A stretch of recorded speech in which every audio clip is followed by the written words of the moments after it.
করার ক্ষমতা থাকে না, তারা এই ধরনের হুঁশিয়ারি দিয়ে থাকে।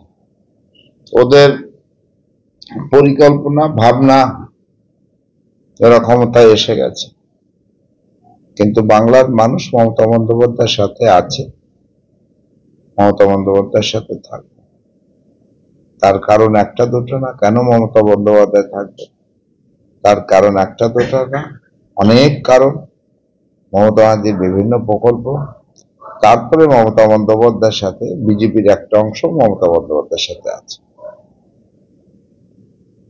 নেতারা যে দাবি করছেন যে 2026-এ বিজেপি আসছে এবং এটা বলতে হয়, যারা আশাবাদী, যারা পরিকল্পনা ভাবনা সবসময়, ভবিষ্যৎ ভাবনা, আশা ভাবনা সবসময় করে, তাদের এটা বলতে হয়।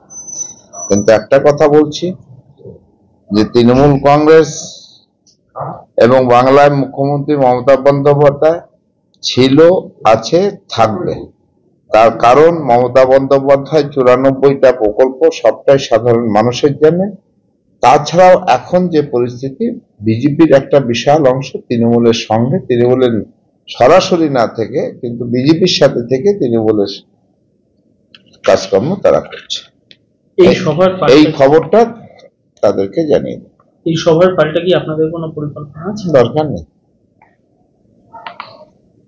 ওরা দিশাহীন অবস্থা আছে, ওদের এই ধরনের অবস্থা প্রয়োজন আছে বলে।